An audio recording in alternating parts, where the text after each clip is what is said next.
જય શ્રી કૃષ્ણ. વાતચીત અને વ્યવહારિક સંબોધનોમાં જ્યારે સર્વપ્રથમ આપણે હાય હેલો નહીં પણ જય શ્રી કૃષ્ણ સનાતની તરીકે સંબોધીએ છીએ, ત્યારે એ ભગવાન શ્રી કૃષ્ણની જન્મભૂમિ મથુરા, જે અનેકો વખત ત્યાં ભગવાન શ્રી કૃષ્ણની મૂર્તિઓ, ચમત્કારિક મૂર્તિઓ આક્રાંતાઓ અને નિર્શસ્ત્ર આતંકીઓ દ્વારા ખંડિત કરવામાં આવી, ત્યારે એ કેશવરાયના મંદિરનો વારંવાર જીર્ણોદ્ધાર થયો. પણ 1680ની અંદર જ્યારે ઔરંગઝેબે એને ખંડિત કર્યું, એ પછી જ્યારે મદન મોહન મહાલવિયાજીએ જ્યારે 1948ની અંદર એના ભવ્ય મંદિર નિર્માણના સંકલ્પને સિંચ્યો, ત્યારે કહેવાય છે આપણે ત્યાં જયચંદોની કમી નથી.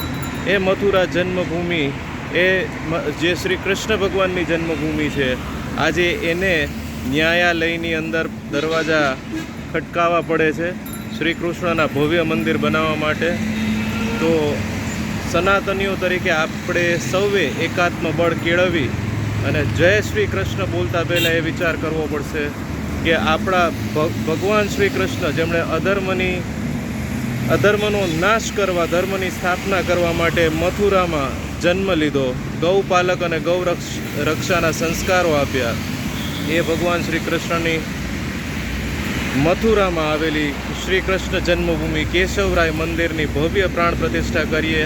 આ જન્મની અંદર એ ભગવાન શ્રી કૃષ્ણના ફરી દિવ્ય પ્રાણ પ્રતિષ્ઠા કરીને દર્શન કરીએ, ગૌ સેવા અને ગૌ રક્ષાના સાચા સંસ્કારો શીખીએ. જય શ્રી કૃષ્ણ.